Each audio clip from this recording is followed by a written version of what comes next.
Hello everyone, Rahul Mishra नाम है हमारा और आज की जो क्लास रहेगी हम लोग इसमें मई महीना स्टार्ट कर रहे हैं और 1 से लेके 6 मई तक की इंपॉर्टेंट एमसीक्यूज डिस्कस करेंगे बैंकिंग एंड फाइनेंशियल अवेयरनेस के। ठीक है, देखो क्या बोला गया है पहले क्वेश्चन में। In order to enhance cross border payments which payment company has recently raised an investment of $5 million in seed funding from PayU. ठीक है, क्या बोला गया है ये, सीमा पार से भुगतान को बढ़ाने के लिए किस कंपनी ने हाल ही में पे यू से सीड फंडिंग में 5 मिलियन अमेरिकी डॉलर का निवेश जुटाया है। ये इस क्वेश्चन का हिंदी में मतलब है।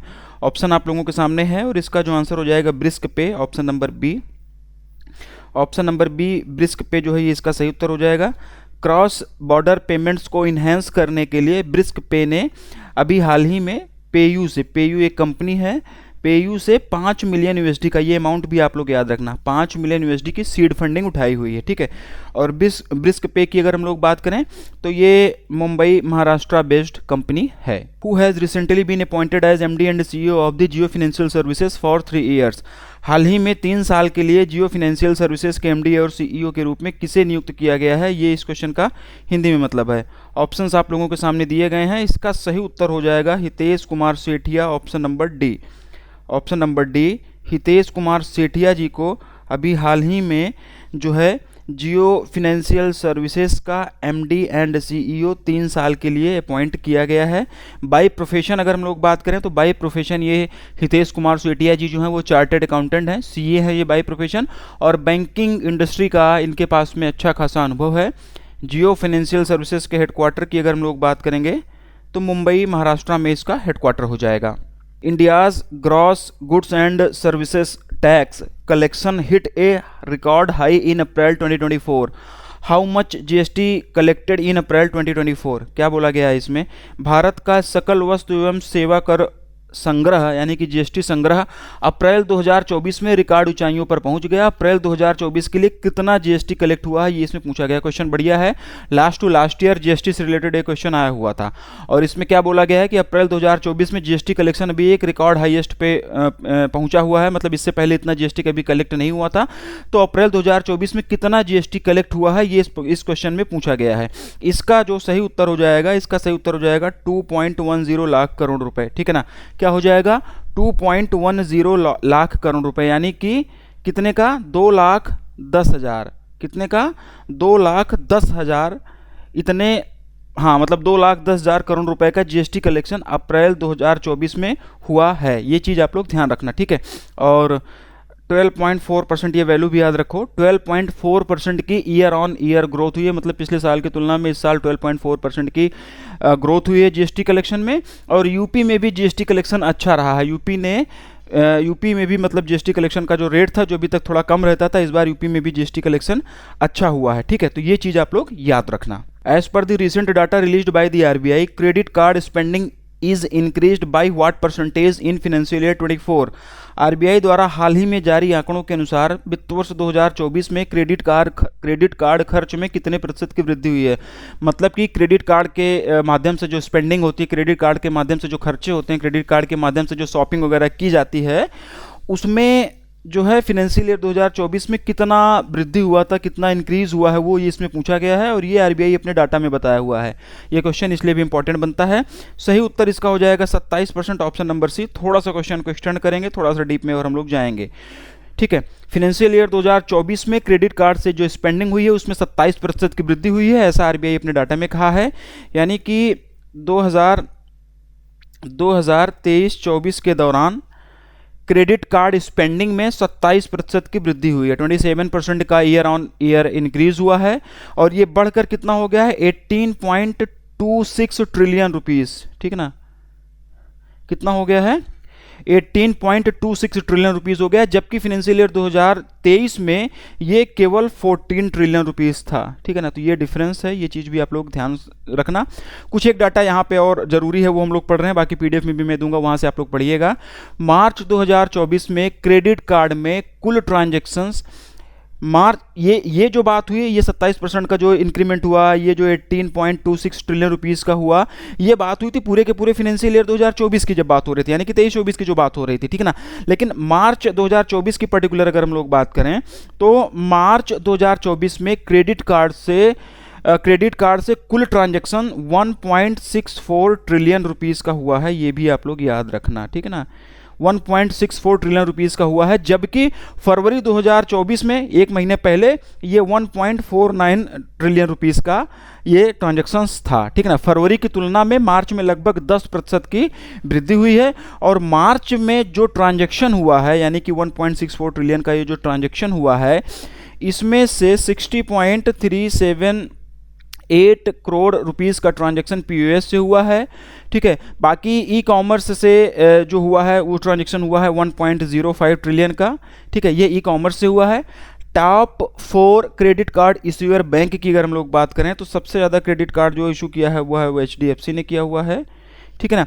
एचडीएफसी फर्स्ट पर है, सेकंड पर एसबीआई है, थर्ड पर आईसीआईसीआई बैंक है, और फोर्थ पर अगर हम लोग बात करेंगे तो फोर्थ पर है हमारा एक्सिस बैंक। मार्च 2024 में सबसे ज़्यादा ट्रांजैक्शन एचडीएफसी बैंक के क्रेडिट कार्ड से हुआ, ये भी जान लो। मार्च 2024 में सबसे ज़्यादा ट्रांजैक्शन एचडीएफसी बैंक के क्रेडिट कार्ड से हुआ।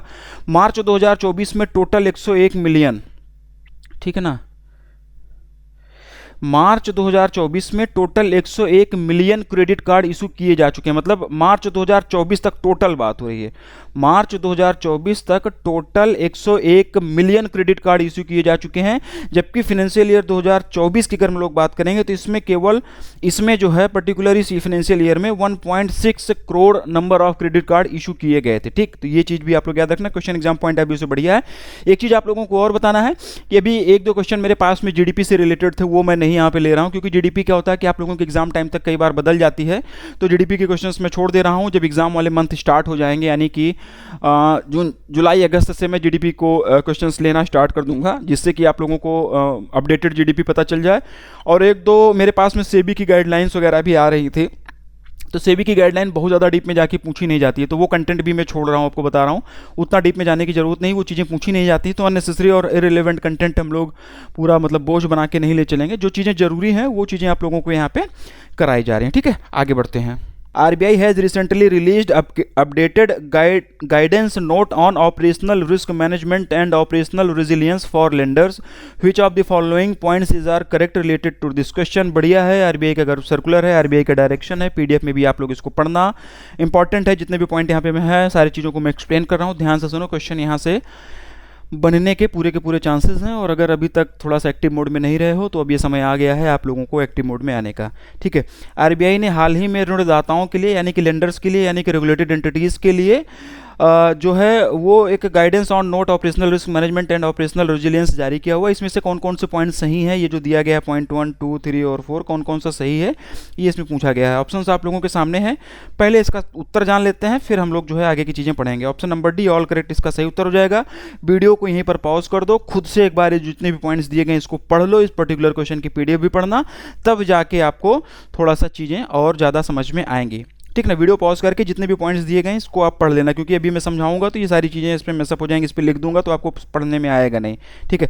पहला पॉइंट क्या कह रहा है, the guidance note updates guidance this dated October, यानी कि 2005 में 14 अक्टूबर को ऑलरेडी एक गाइडलाइंस आई हुई थी, उसको अमेंड किया गया है, उसमें अपडेशन करके ये लाया गया है। It has been prepared based on the Basel committee on the banking supervision, यानी कि जो बेसल कमेटी है बैंकिंग सुपरविजन पर, उसके रिकमेंडेशन पर ये अमेंडमेंट वगैरह किया गया है। और जो रिकमेंडेशन आया हुआ था वो मार्च 2021 में आ चुका था। क्या क्या था वो, revision to the principle for the sound management of operational risk, ये पहला पॉइंट था। दूसरा था principle of operational resilience as well as some international best practices, तो ये रिकमेंडेशंस थे, इसको कंसीडर करके ये अमेंडमेंट किया गया। पहले पॉइंट में ये कहा गया है। दूसरा पॉइंट कह रहा है earlier this guidance note was applicable to only scheduled commercial bank, यानी कि जब ये 2005 में आया हुआ था तब ये केवल और केवल शेड्यूल्ड कॉमर्शियल बैंक के लिए ही एप्लीकेबल था। Now it is extended to all NBFCs including housing finance companies. अब इस डायरेक्शन को, अब इस गाइडेंस नोट को NBFC के लिए भी एप्लीकेबल कर दिया गया है। NBFCs में हाउसिंग फाइनेंस कंपनीज भी आएंगी, क्वेश्चन यहाँ से बनेगा, ये चीज़ ध्यान से सुन लेना। इसके साथ साथ all primary urban cooperative banks के लिए भी एप्लीकेबल है, ऑल स्टेट कोऑपरेटिव बैंक्स के लिए भी एप्लीकेबल है, ऑल सेंट्रल कोऑपरेटिव बैंक्स के लिए भी एप्लीकेबल है, ऑल कॉमर्शियल बैंक्स के लिए भी एप्लीकेबल है, और सभी ऑल इंडिया फाइनेंशियल इंस्टीट्यूशंस जैसे कि EXIM bank, NABARD, NHB, SIDBI और नेफिड के लिए भी ये एप्लीकेबल है, अगला पॉइंट ये था। ठीक है, ठीक है। तो ये सारे के सारे पॉइंट्स हैं, ये सारे के सारे पॉइंट्स आप लोग पढ़ लीजिएगा, पीडीएफ भी आप लोग इसकी पढ़ लीजिएगा। इससे ज़्यादा इसमें और कुछ मतलब कुछ बहुत ज़्यादा डीप में जाने की ज़रूरत नहीं है। जो एग्जाम पॉइंट अभी से ज़रूरी चीज़ें उतना मैं आपको बताते हुए चल रहा हूँ। ठीक है, बाकी अगर टाइम मिलता है और आरबीआई केएच वाला, आरबीआई कहता है वाला जो वीडियो वगैरह आएगा तो उसमें थोड़ा सा और एलिब्रेट कर दूंगा। बाकी एग्जाम पॉइंट ऑफ व्यू से ये इतनी चीज़ें जरूरी थी वो आपको यहाँ पे कराया गया है। अगले क्वेश्चन की तरफ हम लोग बढ़ेंगे। In order to launch Pi and Fi co-branded credit card, which bank has recently partnered with ANQ Finance? पाई और फी नाम से दो को ब्रांडेड क्रेडिट कार्ड लॉन्च करने के लिए किस बैंक ने हाल ही में ANQ फाइनेंस के साथ में साझेदारी की है? ऑप्शन आप लोगों के सामने दिया गया है। सही उत्तर होगा इसका यस बैंक। ठीक है ना, यस बैंक ने अभी हाल ही में ANQ फाइनेंस के साथ में एक पार्टनरशिप किया हुआ है जिससे कि वो को ब्रांडेड क्रेडिट कार्ड लॉन्च कर सके। और को ब्रांडेड क्रेडिट कार्ड का नाम क्या क्या रहेगा? एक तो पाई रहेगा, इसको फी या फाई कुछ भी पढ़ लो, ये दो नाम रहेंगे इसके। ठीक है ना, ANQ की अगर हम लोग बात करें तो ये जो ANQ है ये बेसिकली बेंगलुरु कर्नाटका, ये basically Bengaluru Karnataka based financial services provider company है। और ये दो को ब्रांडेड क्रेडिट कार्ड हैं, इन दोनों के नाम ये हैं, आप लोग इसको याद रखिएगा। Which new banking platform has recently secured NBFC license from the RBI? हाल ही में किस न्यू बैंकिंग प्लेटफॉर्म ने RBI से NBFC लाइसेंस प्राप्त किया है? ये आपका हिंदी में मतलब हो जाएगा इस क्वेश्चन का। ऑप्शन आप लोगों के सामने है। सही उत्तर इसका हो जाएगा फाई। सही उत्तर इसका हो जाएगा फाई। फाई फी कुछ भी प्रोनाउंसिएट कर लो। फाई ने अभी हाल ही में RBI से NBFC का लाइसेंस प्राप्त किया हुआ है और ये फाई जो है ये न्यू बैंकिंग प्लेटफॉर्म है। ठीक है ना, एक चीज़ यहाँ पर और बता दे रहा हूँ, इसी एक क्वेश्चन में दो तीन क्वेश्चन हम लोग और कर ले रहे हैं। वर्ड लाइन का भी मैं जिक्र कर दे रहा हूँ यहाँ पर। वर्ड लाइन को भी अभी RBI से पेमेंट एग्रीगेटर का लाइसेंस मिला हुआ है। इसके साथ साथ में ग्रो को भी RBI से अभी हाल ही में पेमेंट एग्रीगेटर का लाइसेंस मिला हुआ है। NPCI international payments limited NIPL has recently signed a pact with the central bank of which country to develop a UPI like instant payment system for that country. ठीक है, क्या बोला गया है इसमें?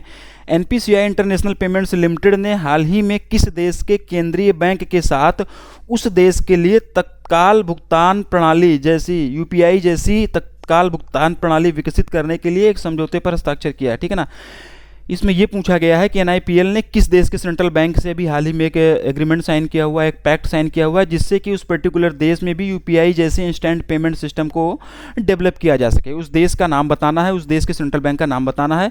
ऑप्शन आप लोगों के सामने दिया गया है। इसका सही उत्तर हो जाएगा Namibia.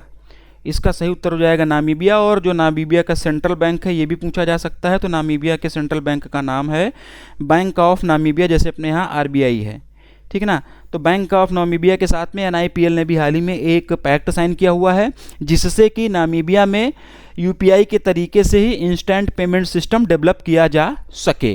Name the former governor of RBI who has recently launched the new book titled just a mercenary notes from my life and career. RBI के पूर्व गवर्नर का नाम बताइए जिन्होंने हाल ही में just a mercenary notes from my life and career नामक एक पुस्तक लॉन्च की है। ऑप्शंस आप लोगों के सामने दिए गए हैं। D Subba Rao, doctor D Subba Rao. Option number B is the right answer. Doctor D Subba Rao ji ने भी हाल ही में ये किताब लॉन्च की। किताब का नाम याद रख लेना, just a mercenary notes from my life and career. ठीक है ना, और ये जो डी सुब्बा राव जी हैं ये RBI के पूर्व गवर्नर हैं और इससे पहले भी इन्होंने 2016 में, इससे पहले भी इन्होंने 2016 में एक और बुक लॉन्च किया हुआ था। उसका नाम मैं बता दे रहा हूँ, वो भी क्वेश्चन पूछा जा सकता है। उस बुक का नाम था who moved my interest rate lending the reserve bank through 5 turbulent years. फिर से सुन लो, who moved my interest rate lending the reserve bank through 5 turbulent years. ये इनकी किताब थी जो कि इन्होंने 2016 में लॉन्च किया। अभी इस किताब को, इस बुक को इन्होंने लॉन्च किया है, तो इस बुक का नाम आप लोग याद रखना। Who has recently been reappointed as a part-time chairman and independent director of the HDFC Bank? हाल ही में HDFC बैंक के अंशकालिक अध्यक्ष और स्वतंत्र निदेशक के रूप में किसे फिर से नियुक्त किया गया है? ये इस क्वेश्चन का हिंदी में मतलब है। ऑप्शंस जो हैं आप लोगों के सामने दिए जा चुके हैं। सही उत्तर हो जाएगा इसका अतानु चक्रवर्ती। सही उत्तर इसका हो जाएगा अतानु चक्रवर्ती। अतानु चक्रवर्ती जी को अभी हाल ही में HDFC बैंक के चेयरमैन, पार्ट टाइम चेयरमैन और इंडिपेंडेंट डायरेक्टर के रूप में अपॉइंट किया गया है। और बात करें अगर इनके कार्यकाल की, तो इनका जो कार्यकाल होगा 5 मई 2024, 5 मई 2024 से अगले 3 सालों के लिए इनका कार्यकाल होगा, यानी कि 4 मई 2027 तक इनका कार्यकाल रहेगा। अगला और लास्ट क्वेश्चन देखेंगे हम लोग आज की इस क्लास का। Sanju Nautiyal has recently been appointed as MD and CEO of which bank. Sanju Nautiyal को हाल ही में किस बैंक के एमडी एंड सीईओ के रूप में अभी हाल ही में नियुक्त किया गया है? सही उत्तर होगा इसका उज्जीवन स्मॉल फाइनेंस बैंक। क्या उत्तर हो जाएगा इसका? Ujjivan small finance bank. Ujjivan small finance bank के एमडी एंड सीईओ के रूप में अभी हाल ही में संजू नौटियाल जी को जो है अपॉइंट किया गया है। और इनका जो कार्यकाल होगा 1 जुलाई 2024 से लेके 1 जुलाई 2024 से लेके अगले 3 सालों के लिए इनका कार्यकाल होगा। और ये जो है संजू नौटियाल जी, ये इंदिरा डेविस को रिप्लेस कर रहे हैं। ये इंदिरा डेविस को रिप्लेस कर रहे हैं। ठीक, तो आज की क्लास हम लोग यहीं पर ख़त्म करेंगे। आज हम लोगों ने 6 मई तक की banking and financial awareness discuss कर लिया है। अपनी आगे आने वाली क्लासेस में हम लोग इससे आगे की banking and financial awareness discuss करेंगे।